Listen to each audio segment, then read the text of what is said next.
Hello, everyone, and welcome to the Literacy View. We have a very special guest with us today. We have Nathaniel Swain from Australia, and we love our Aussies. Dr. Nathaniel Swain is a teacher, instructional coach, researcher, and writer. Dr. Swain is passionate about language literacy and learning and effective and engaging teaching for all students. He is a senior lecturer of learning sciences and learner engagement at La Trobe University School of Education. In 2019, he founded a community of teachers and other educators committed to the science of learning, Think Forward Educators, and he has a brand new book. And his book is called Harnessing the Science of Learning. And you can find all this information on his website, nathanielswain.com. Welcome, Nathaniel. Yay. Oh, thank you, Faye. Thank you, Judy. Such a pleasure. So our article today is a multi-site study of student experiences with code and meaning-focused literacy in preschool to third grade classrooms. And this article just came out August 2024. And when I read this, I said to Judy, I think this would be perfect for Nathaniel, since his book is Harnessing the Science of Learning. So, Nathaniel, why don't you start off telling our audience the difference between code-focused and meaning-focused, so at least this way that levels the playing field for everybody listening. And then after you explain that, I want you to kind of get into some of the ideas talked about here as far as how you would help raise school literacy using some of these thoughts. Sure. So what's really clear in the article is that they make a distinction that's made in a lot of different research articles between code-focused and meaning-focused instruction. So code-focused instruction is really on the simple view of reading. It's the decoding or word recognition side of the equation. So looking at things like phonics, phonemic awareness, the ability to read fluently and effectively, and really trying to get that accuracy and speed of word recognition. And then meaning focus is all the other things that are really, really important for literacy development as well. So the improvement of things like vocabulary, comprehension strategies, but also oral language in general. So any instruction around the teaching of syntax, for example, or the teaching of meanings at the word to morpheme sort of level as well. This would sort of come under the banner of meaning-focused instruction too. So this article is very interesting because it actually looks at how much time is being spent on each of those things across early childhood, kindergarten, which is the first year of school, and then into grade 1 to third grade. So it's really interesting to see how those proportions shift on average and how much time teachers spend in general on each of those different things. And to answer your question in a sort of very brief way to begin with, Faith, I think in terms of improving the way that we teach reading and the way that we teach literacy in terms of these two distinctions is to try and get that balance right between how much code-focused instruction, how much meaning-focused instruction, and making sure that every instructional minute really does count. Obviously, in the first year of school in kindergarten, we are wanting lots of high-quality code-focused instruction, but that doesn't mean that we're ignoring all the meaning-focused instruction as well, which is something that the research study uncovered regarding there's just probably not enough rich text. So, this is such an interesting topic for both of us. My co-host Judy Boxner and I both taught in early childhood classrooms. And so I taught first grade and then third grade, fourth grade, fifth grade. Judy has taught in the early childhood classrooms. We both coached and presently coach in this grade level as well. So Judy, when I read this, I was thinking about first grade. And I was thinking how we're always talking about the decoding piece and intervention for decoding. But, you know, I kind of feel that when it comes to language, oral language, we don't really talk about that except for read alouds. And of course, those are important. But what are you thinking in terms of like what you see in the schools, K1?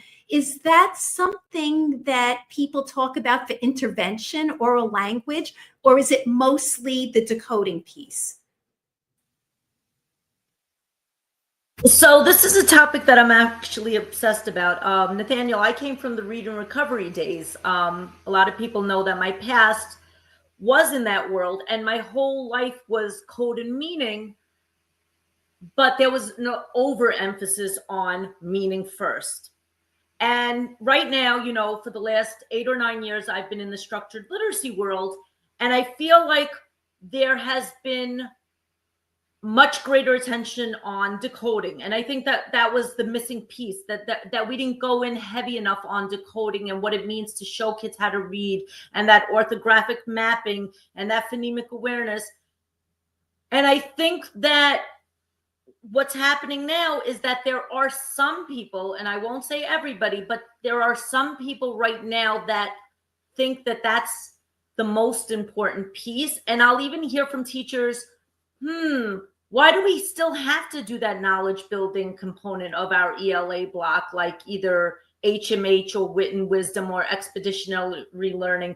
They don't really need that right now. And, so I've had some serious conversations with people explaining, what, that still has a role.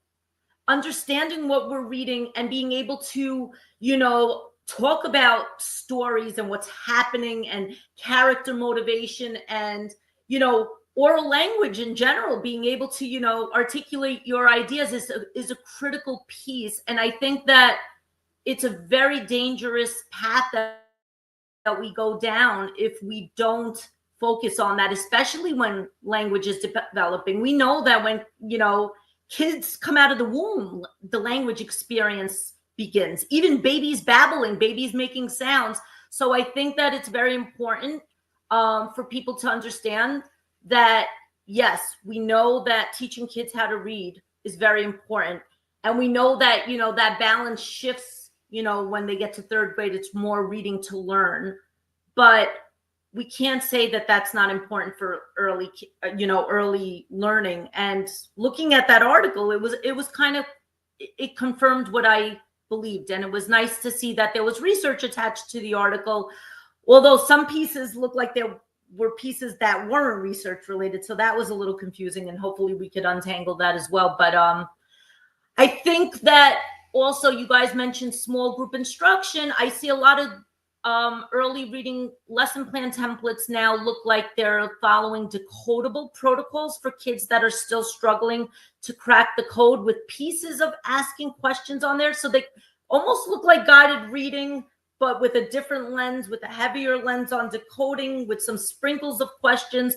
But what I'm hoping that I see more of for kids that already cracked the code, because we know that, kids should only be in those type of books for a short window of time, that we actually transition into teaching kids that strategy work and how to, comprehend at a deeper level as well. So those are just some of my thoughts.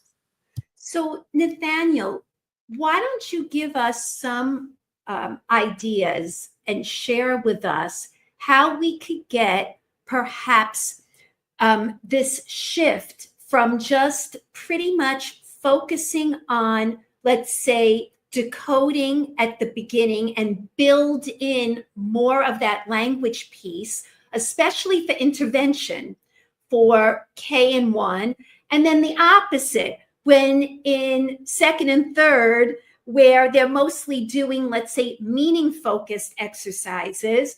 What do we do for those kids that still need decoding? So I think, again, you mentioned this balance. What would you suggest?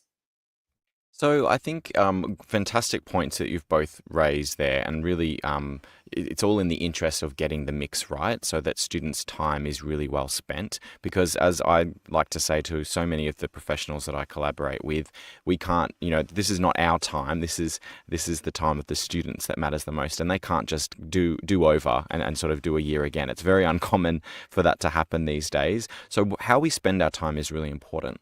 I think in the early stages of learning to read, obviously we need enough code-focused instruction, enough code-focused time. We need time for them not just to master the first sound of each of the letters, which is one of the metrics that they used in this study, but actually the richness of the code and the more complex code as well. So understanding the digraphs and trigraphs and the multiple sounds that different graphemes make. That's really important instruction that then must be incorporated into lots and lots of practice reading and spelling words. And that's really what's going to drive that independent word recognition. But alongside that, to mix up your day, even in the early stages of kindergarten, you should be doing rich read alouds and sharing of stories and sharing of interesting topics. And that can look like a few different things, but in the early stages when students can't independently read, the teacher needs to bring text to life for students and really allow them to explore complex and interesting language, because their oral language systems, as you were talking about, Judy, have been developing since birth. We really don't want to pretend that just because they can't decode it doesn't mean they shouldn't be challenged to understand it. So when we're reading to our students and bringing those texts and topics to life in nonfiction and fiction, the uses of this part of the literacy block is vital for continuing the development of oral language so that the written language can continue developing in a code-focused sort of way. And then eventually the two meet, as you said, in year 3 or third grade when they start switching over to reading to learn rather than just learning how to read. So I think if anyone's thinking of, just implementing phonics instruction or implementing a big focus on decoding and ignoring the importance of developing language and developing rich knowledge about text and about the world, then that's probably an overcorrection in my mind. I think to get the balance really right, we need about 20 to 25 minutes at least of good, solid code-based and reading and spelling instruction of the word sort of level, and that eventually will actually include things like morphology as well to understand how to read and understand much more complex words and to spell those words as well. But in the mix of that, we also need 20 to 30, maybe even 40 minutes in the early stages of kindergarten and all through the early years of rich texts and rich topics. So things that come to life in inquiries in particular topics, looking at topics from science, looking at from big ideas from the social studies sort of part of the curriculum, bringing those into the literacy block to really help that knowledge to become part of what they're learning, and also to look at real, fantastic, authentic children's literature as well, and breaking apart amazing picture books and short stories and nursery rhymes and the fairy tales and things like that. All of those things that have amazing, interesting, complex language and knowledge that really do allow students to continue developing their oral language, just like they have been in those early childhood or preschool environments as well. So here's my question. So Judy, Nathaniel mentioned the idea of that balance. It's a tricky word, balance. I knew you were going to say that. I was thinking and then I kept my mouth shut. Maybe I should think of a different word. It's sort of the wrong word, isn't it? It's sort of, I've been thinking of things being in tension, or, you've got two things competing at the same time. So you want to keep the tension correct. And it's okay to have a tension between code focused and meaning focused because they're both going to wrestle for your time in terms of the block. But I agree, the term balance is problematic because what is balance? It's the idea of a false balance that's possible, or, no one can really define balanced literacy, let alone like a balanced diet or anything like that. So yeah, I agree. Sorry to interrupt you there, Faith, but I completely agree that we need a different word to explain the kinds of phenomena that I'm talking about there. And I think it's very, very tricky because listening to this, it sounds very reasonable. It really does. It sounds reasonable. Well, why wouldn't kids get a balance? If there's a rope, there are two sides to the rope, and that's balance, isn't it? But it's really getting it in the right amounts for the right kids at the right time. And I guess my question is to both of you, because I have my own thoughts, but I want to hear from both of you. from Judy in the field, in the trenches, and from you, Nathaniel, from your perspective as a university lecturer and also being in the trenches as well, which we love. I kind of want to know, how do you explain this to teachers clearly so there's no misinterpretation? Because here's my issue as a consultant and a coach going in. I have this research article and I want to share it with people. And then it's like you have people who are probably thinking, well, isn't this what we did already? Isn't this what we've gone through? So what are you saying? Are we going back to balanced literacy? How do we put this into the right language to explain it so that we're being very clear in the intention that we're trying to get at? So perfect question for this era you as well. Judy to respond. I'm going to let Nathaniel Judy. Man. Okay. So great question. Really, really, and perfect for this era that we're in of transition and a time of leaving one sort of way of thinking and moving into another one, which should continually be updated as per the research. I think one difference is that we're not talking about ideological things around it has to be this way. I think as new research comes out, we should also make adjustments and we should also update our approaches. And that's a real focus of what the science of reading is about, is using that science as it comes out. And this is a great article that is in line with that. I think one of the things that have helped me explain it to teachers in the past, in what this shift involves, is the idea of contextualized and decontextualized instruction. So when something's contextualized, the focus is not particularly on that as the learning intention. It's something that you just embed within something else. So where balanced literacy has gone wrong in the past is saying that code-focused skills like phonemic awareness and phonics should just be done in the context of something else because, whether they didn't like it or whether they thought it was more effective, it was wrapped up in a story or a game or a song. Basically, putting that focus, elsewhere onto something more interesting, like a story, for example, was one of the ways that phonics was probably relegated, if you like, into some contextualized only focus. And you might have had a rich text as your focus and then just done a little bit of phonics and pointed things out. Or you might have had writing a story in focus and then pointed out some phonics as you went through the process of writing that story.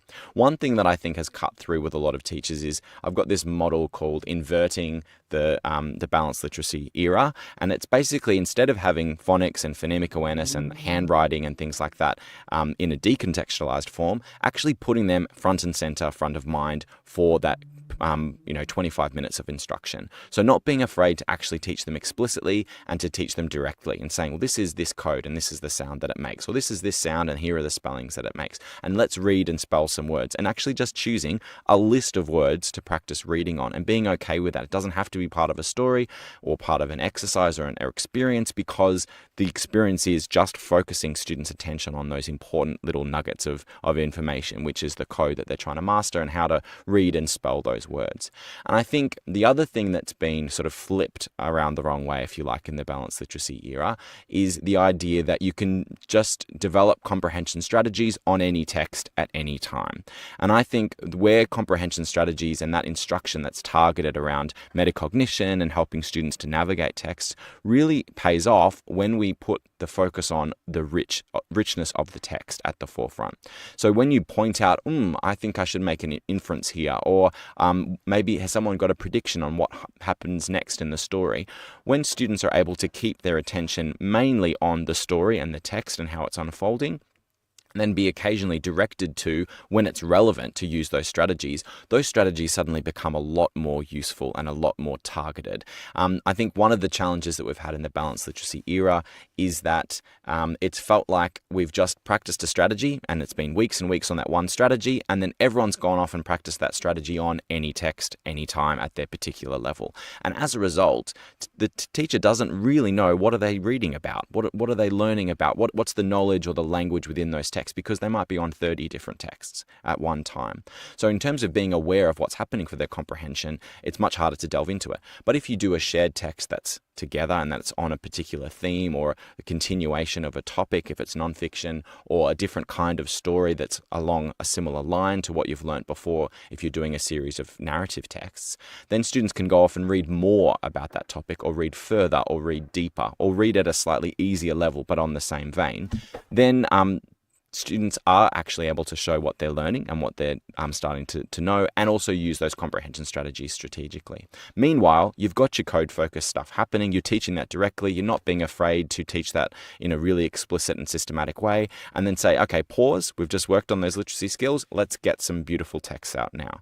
I think that's the main difference, is that for many years, teachers have been told they need to do everything all at once, and it needs to just magically happen. So the phonics needs to just happen while you're reading stories, the spellings just needs to happen while you're writing, and it's all just meant to take care of itself. And that's, I feel like, where the balance, has led us astray as a concept, because you could all justify that as balance.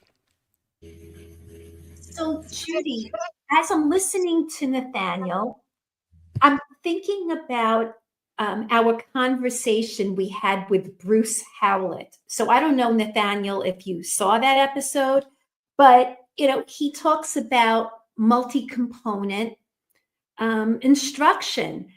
And there's this movement to try to bridge these pieces together. And the question is always how? How? Teachers want to know how to do this effectively within the day. And, they have limited time, and, they're getting mixed messages, I think, across the board.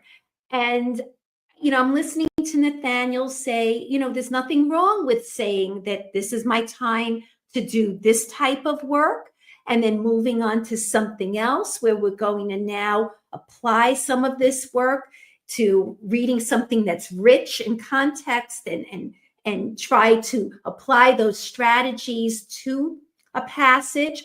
So, Judy, if you're coaching your teachers and listening to some of this, what would be the next step you would take in trying to get them to implement more oral language in the classroom, in those earlier grades?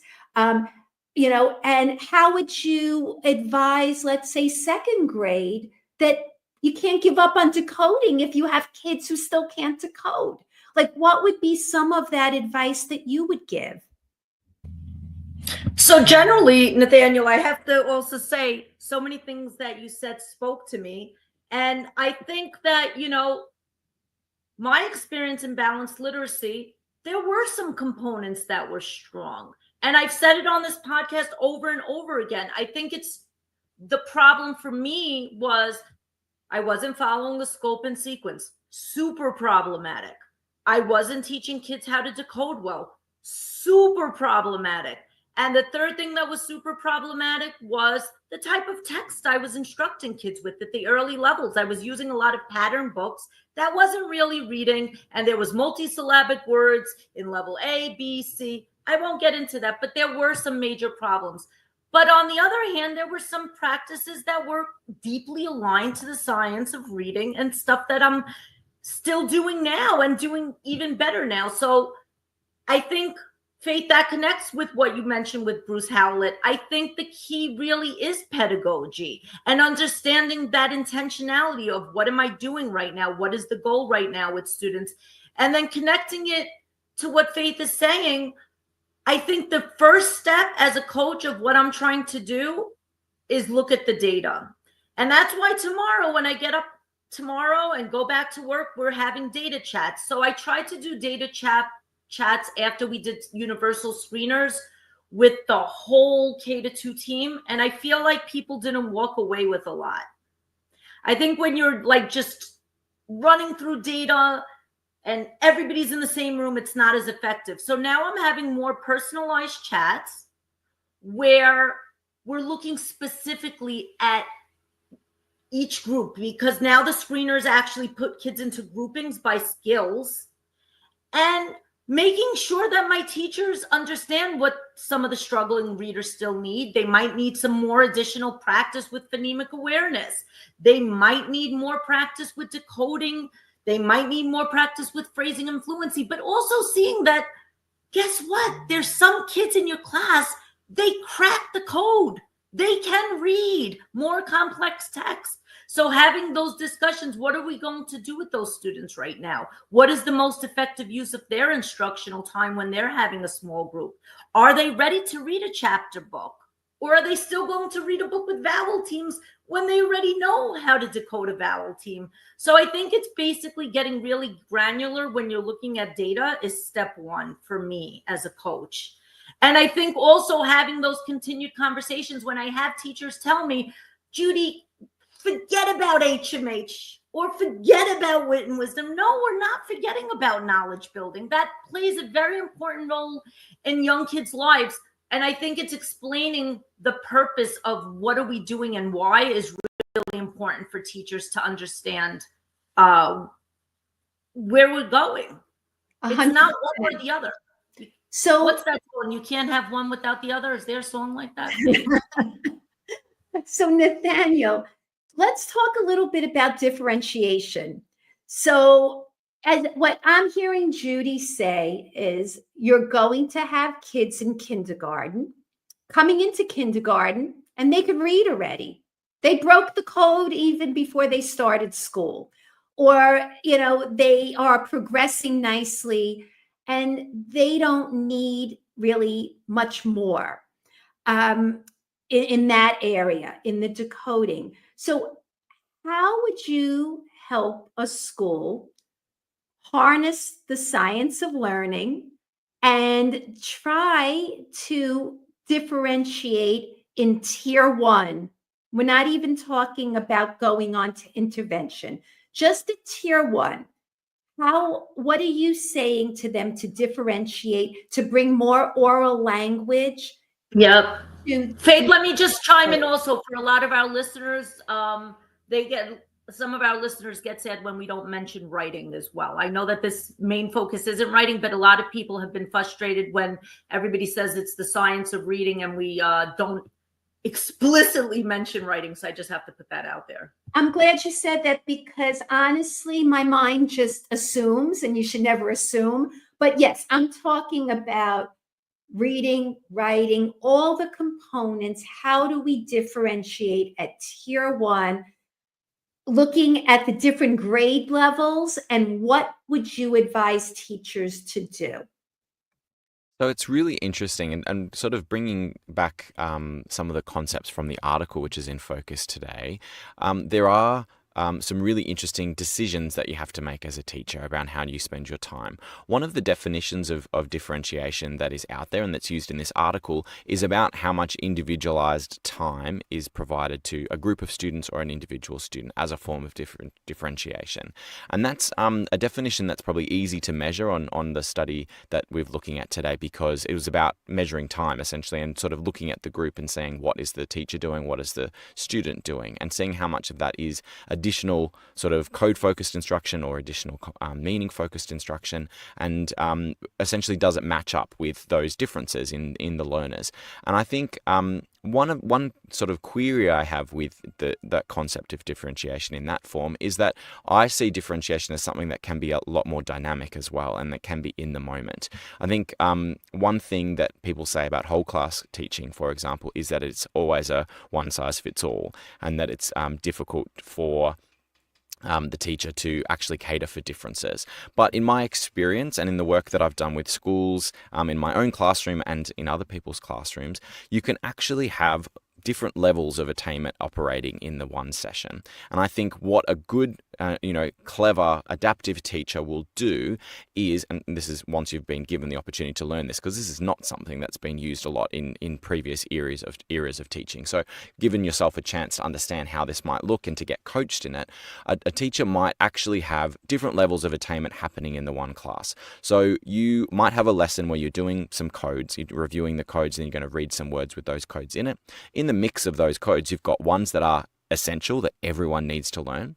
You've got a mix of some that are new and that you're wanting them to learn, and most students will learn those and will consolidate and add those to their list. And then you'll throw in some wild cards, things that are going to challenge those kids, like my son, for example, who fits that example, Faith, of starting school this year and already can read, can already decode CVC words, is already has a range of code knowledge and things like that. And he's now reaching the end of his school year, as we're in a different sort of semester to you in the States. And he's, he hasn't ever come home to me and said, I didn't like reading today because I knew everything, or I didn't like reading today because it was too easy. In many ways, he actually relishes those opportunities to show what he can do. But in the mix there, and his teacher's very good at this, they'll actually have some of those challenge examples in there. And that can be at the level of showing those flashcards of those graphemes, or it could be at the level of the challenge words that they're reading and spelling as well. Always have words that everyone should be able to do, and that's the main focus of the lesson. Then have some that most students will do, but maybe not your tier 2 and 3 students who are going to just focus on those first few words. And then always have bonus words or bonus tasks up your sleeve. So if we're talking about writing, then the bonus task might be, well, you've written one of these kinds of sentences using this grammatical construction. Now here's your challenge to use this vocabulary item, which is from one of the rich texts we've been looking at, and one of these grammatical constructions to finish this sentence. And that's going to be harder for them and a much more of a challenge. And I would love if my son was given that challenge in his writing as well. So, what I'd like to point out, I think, is that there's an opportunity to think that is the concept of differentiation sometimes too murky for us to really use as a clear understanding, because it just means so many different things. In other contexts, differentiation might mean that that student actually does a different lesson altogether. It might be within a small group where they do a completely different mini lesson, or it might be that you actually split the group and have one group doing one 30-minute lesson with one teacher and the other one doing with another teacher, and sort of swapping grades, if you like. That's also, in some definitions, what considered differentiation as well. But back to your original question, I think when we are really careful about the way that we use our time and the way that we think, well, how do I cater for these differences in between our learners, we can actually embed a lot of that challenge and extra support in the work that we do in having that group together for 20 minutes or something before you break off and to do something else. Those 20 minutes can obviously involve a lot of whole class responding. You can use things like mini whiteboards, and this is where the science of learning comes in, because we want to see what students are thinking, not just assume that it's all happening. So when we see the responses on mini whiteboards, when we hear their responses because of choral responses and things, when we get them talking to their partners, doing pair shares, and then reporting back using things like cold calls, all of these can improve the amount of engagement and also the amount of support you can provide. So as you've got some of your pairs working together to answer a checking for understanding question, they might be doing a writing task and they're saying, well, how would you finish this sentence? You can go to that group that or that those 2 or 3 students at the front of your class that you've got there strategically to add that extra support or to give that extra prompting. And for me, that's Daniel, the best kind of differentiation. Of course. I have to interrupt you. I have to give him a cheers. I have to give you cheers, because when I see differentiation in the field, it's always how do we make something simpler? How do we make the task simpler for the students that can't do it? Or always this preconceived assumption that teachers are almost forced. They're forced when they write a lesson plan. Oh, you need to think about this one and this one. And then we're sometimes making assumptions that kids won't get something when they actually might get something. And the most beautiful thing that you said, Nathaniel, is thinking about how do we challenge the kids that can handle a challenge. And guess what? People put kids into these tiers in particular lessons for comprehension, when a kid might in fact be able to do so much more than we actually anticipated. Couldn't agree more. Amazing. It brings me back to a PD when it was about leveling. And I think I've mentioned this earlier in a podcast. We kind of put kids in a roach motel, and then they're stuck at a certain point or level, which we used to use levels, and they can't get out. And I want to just thank you for bringing attention how differentiation doesn't have to look like this fancy schmancy magical thing. Yes, changing the way you would respond to a certain thing. Boom. So simple, yet so complex. So thank you. That's it. I'll give you a cheers too, because I do like the way you explained it, that basically you could be teaching the same thing, but if you know your kids, you could just give them same concept, but then just give it to them with a more challenging word or whatever that might be. So cheers. I love those little buttons that you guys have got. They're awesome. Daniel, he's really cool, Faith. You know, Nathaniel, I'm going to be honest. I was tired tonight. I was cranky. I broke out tonight. And Faith was like, we're going to pull through. We're going to pull through. And you know what? You were so worth pulling through for. Oh, I'm glad it's worth it. It's a late night. Exactly. Yeah. Well, I also love your voice. Did anyone ever say to you, you have like an announcer's voice? Now you're just trying to flatter me, Faith. No, I'm serious. I really mean it. I love listening to your voice. Yeah. Oh, that's very kind. I love talking, so it works out quite well. Like the Brooklyn accent that I have, or the Long Island one that you might have. Well, yes. I should try and master that accent though, because it's a beautiful accent. I've always wanted it. So, you know, I just try on a different voice sometimes. Next time, you can coach me. So here's my next question, Nathaniel. In terms of looking at a school, because the title of your book is Success Stories to Help Kickstart Your School Improvement.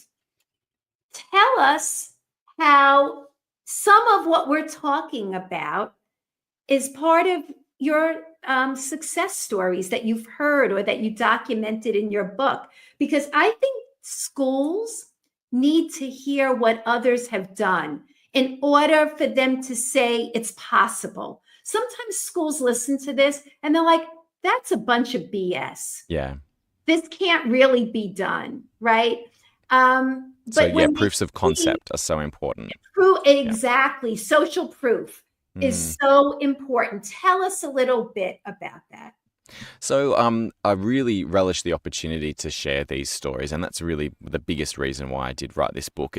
There's lots of books on the science of reading, and there's lots of books now that are coming out around the science of learning and instruction. What I tried to do with this was create something that's accessible, something that's personable, that really speaks to the classroom teacher and the school leader who's in the trenches, as we've been talking about. So really, one of the most exciting themes that come through in the 7 case studies that I draw upon at various stages in the book are that many of them started with the teaching of early reading and trying to improve their instruction around phonics, and that was often an entry point. Others did a lot of work on things like review and retrieval practice and helping to consolidate the learning that was happening in the classroom. But where it all basically led to with all of these case studies is that it helped them to think differently about what their role was as an instructor, as a teacher, and as a curriculum maker, and also understanding that schools can have a huge role in helping build different trajectories for the students that they serve. So I've seen various schools featured in these books, and what they've done is really rethink the role of the teacher from the ground up, using the science of learning to help them. So thinking that learning is actually really hard and that the role of the teacher is to try and make it a lot easier. And one of the things they can do to make it easier is to break it down into manageable chunks, to help students master that knowledge, to master the code, to master the grammatical knowledge, to master the vocabulary, all of those things that students really need to feel successful. And the same can be applied to mathematics, which we cover in the text as well. And eventually to ensure as well that students don't forget. So those 4 things, that learning is really difficult, that teachers can make it easy, that building up the knowledge sequentially and in a really systematic way is key, and the 4th one, that forgetting is an unavoidable part of the learning process, but can actually be lessened a lot. We don't have to forget as much as we do when we're engaging in learning most of the time, and that's through doing things really cleverly, like spaced practice and retrieval practice and interleaving, where you're going back and forth between topics or skills really skillfully. So the schools that are featured in the book have essentially done bits and pieces and started this work and been very, very responsive to things like data and things like the indicators of staff well-being and the feedback from students about things that they really enjoyed, and essentially just kept going as self-propelling entities, and often in... Oh, Nathaniel, your sound went off. So you were saying something and your sound went off. Could you just repeat that, please? Where did I get up to? I think it was just maybe that last line that you were just saying. I don't know the exact That's mark. okay.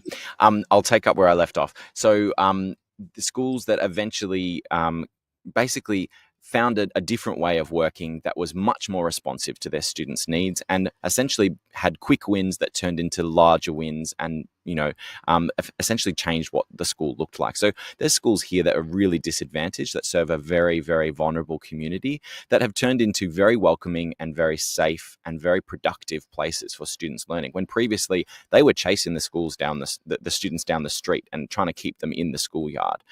There's others that were middle class suburbs, and the school was doing okay, but had huge numbers of students who were struggling with reading and struggling with spelling, and just way too big a proportion given how privileged the school community was, and has now moved into being one of the top performing schools in the state.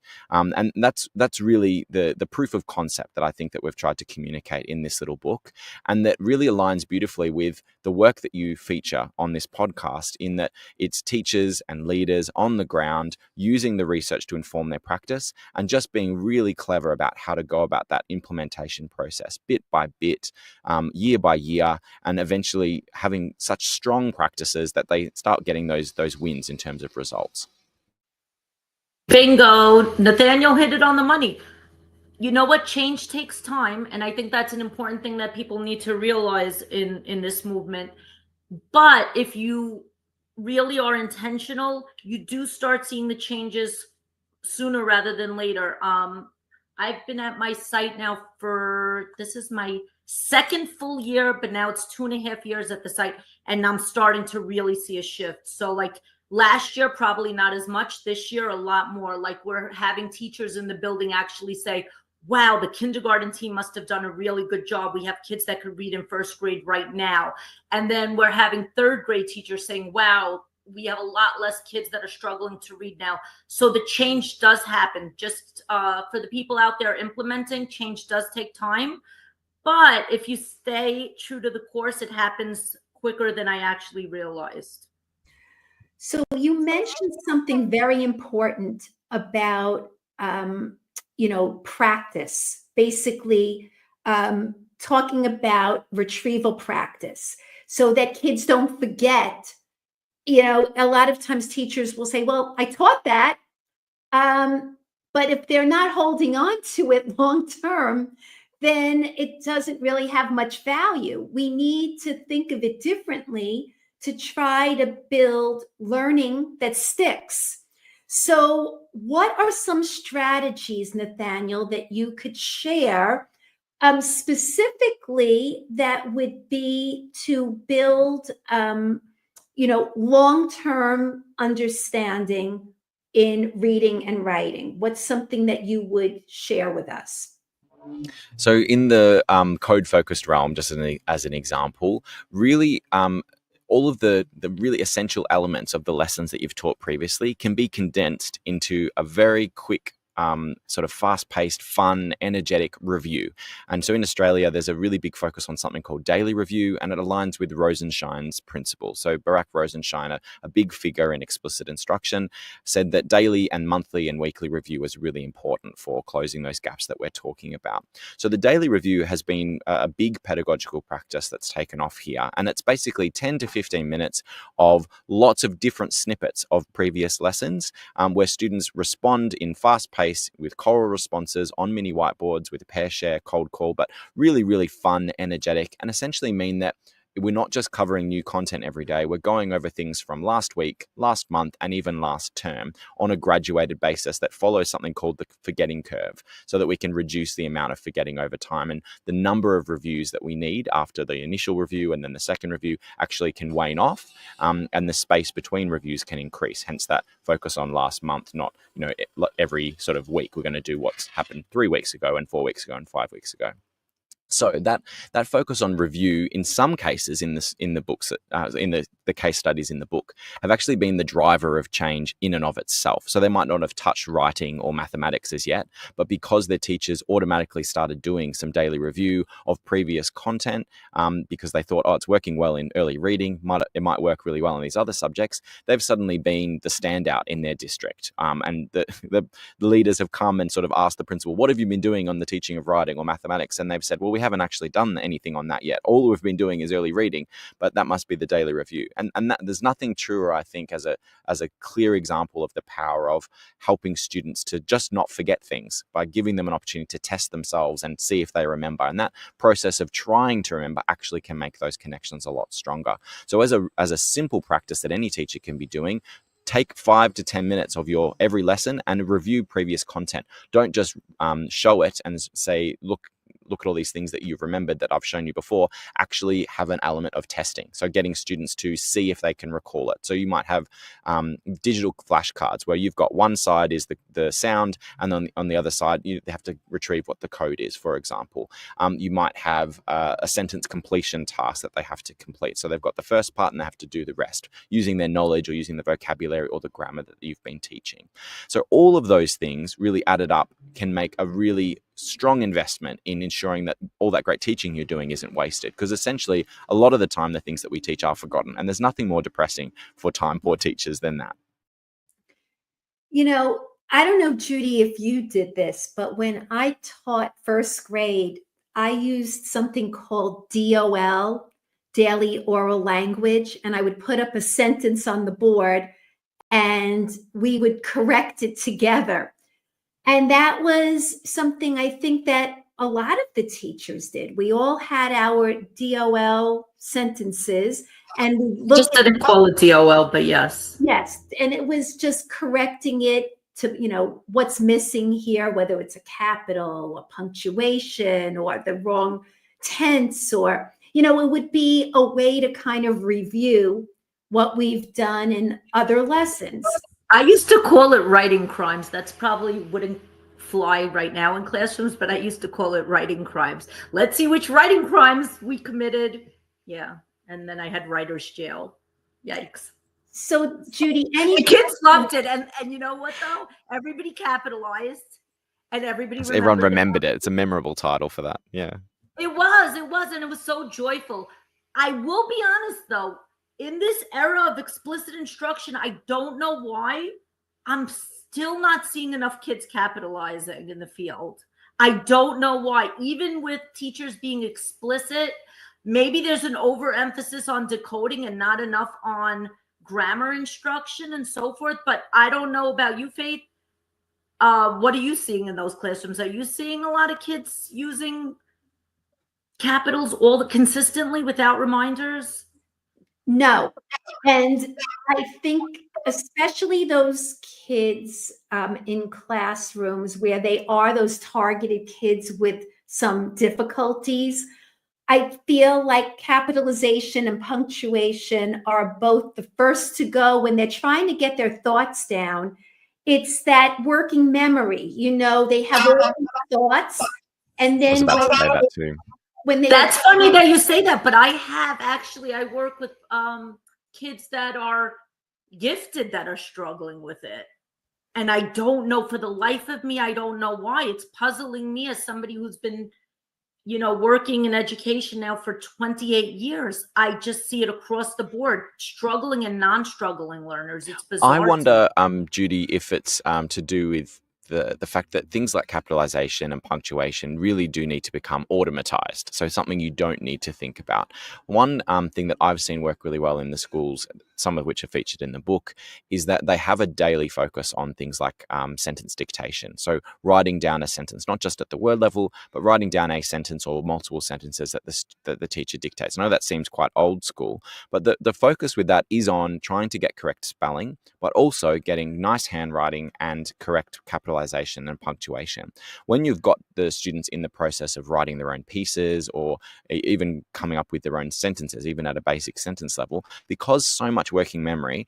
This is our mental workspace where all that thinking happens, because it can be overloaded so easily by what am I writing about, and who's this, and what's the name for that thing, and how long should this sentence be, and what's Mrs.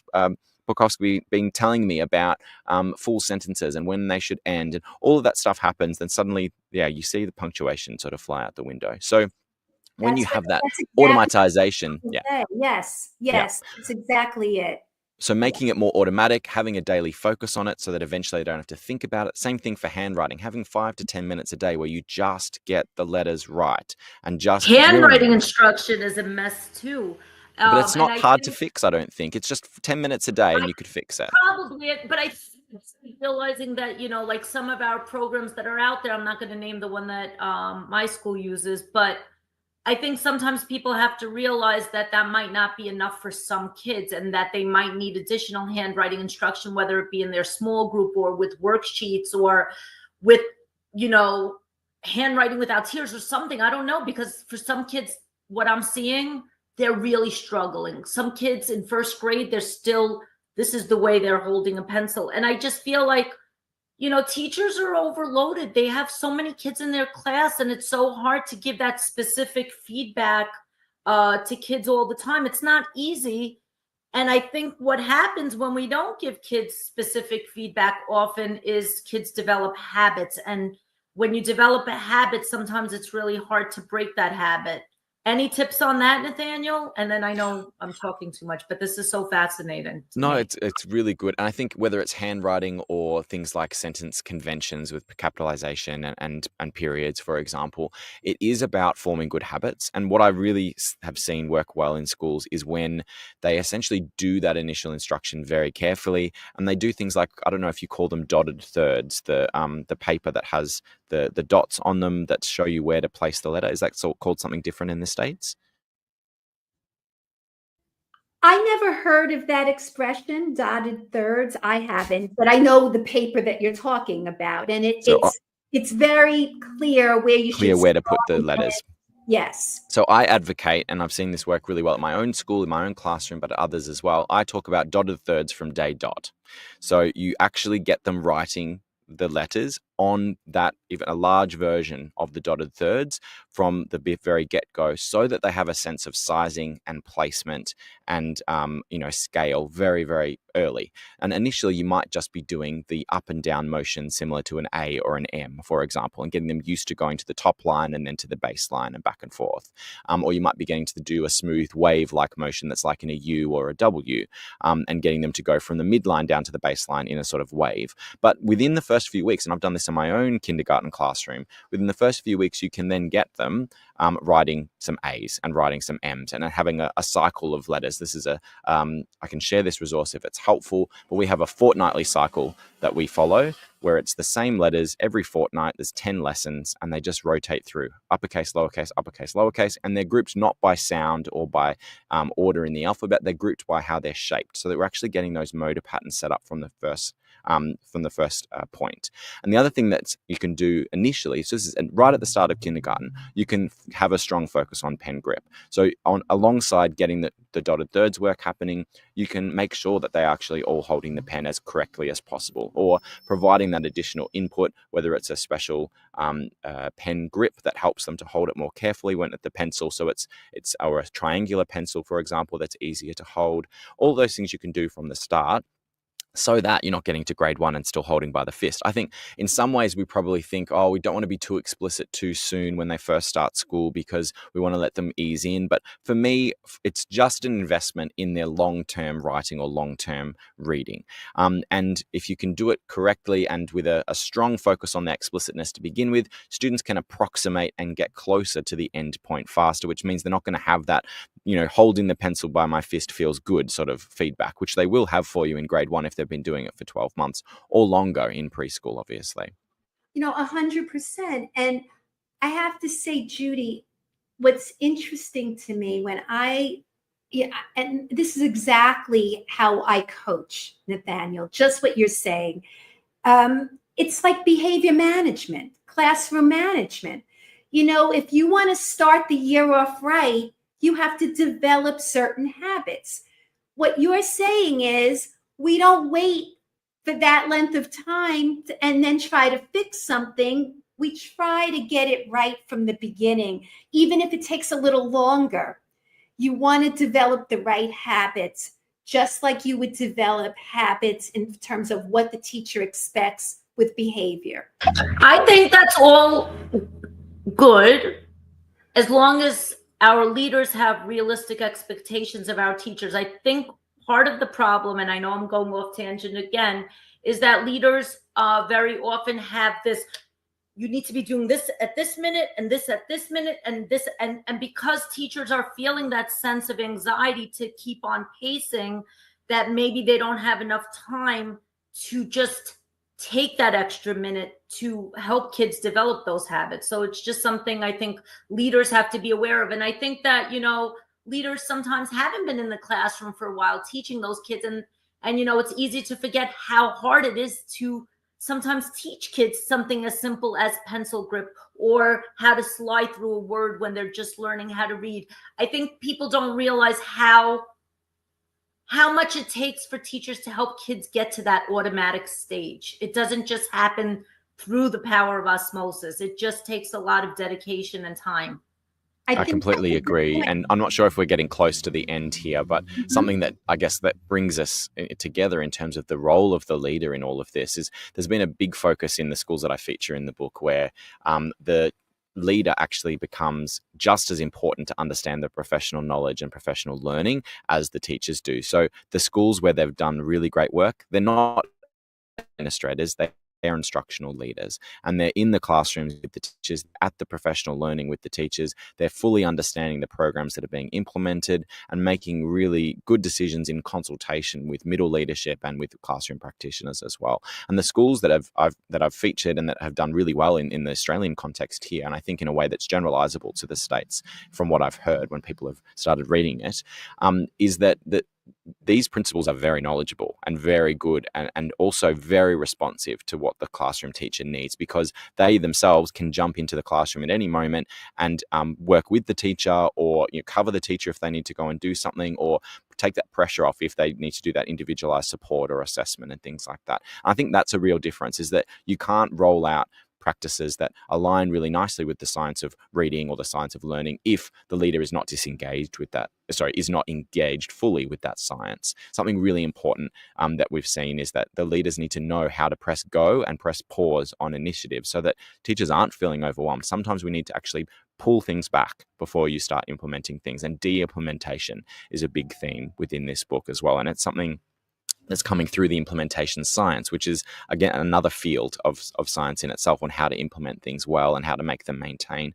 And I completely hear you there, Judy, that we can't be sort of layering lots of expectations upon teachers without full respect to understanding what's involved in potential changes and how long it does take to embed them, but also to invest that time in the initial stages, because you can't go from zero to a fully fledged literacy block within a few weeks in the first part of schooling. I think you need to start building that sequentially and slowly get the teachers and the students used to some of those routines, so that by the somewhere during the first few months you might have what looks like a mini literacy block happening, and then by the end of the year obviously you want it to be fully implemented. But really important that teachers aren't feeling like something's imposed upon them and that they have to do an impossible job.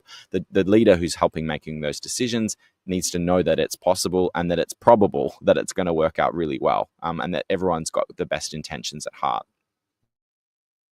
Let's wrap up. I think we have covered a lot here, and this was a fantastic conversation, Nathaniel. Thank you. I mean, I don't have any other questions. I just want to say how much we appreciate having you. Judy, do you have anything else you want to add, or do you want to wrap up? I just want to run to the store and get Nathaniel's book. I don't have it in my hands yet. Now I actually want to order it, so that's on my to-do list for tomorrow. I'm really excited, Nathaniel. I'm really excited. Kind. This was so fun. This was such a rich, fun discussion. No, I just want everybody to tune into the Literacy View. Follow us on the literacyview.com website. Also share our episodes, join our Facebook group, the Literacy View, Real Teachers Letting Loose. Also, you could advertise with the Literacy View. You could find that information on the literacyview.com.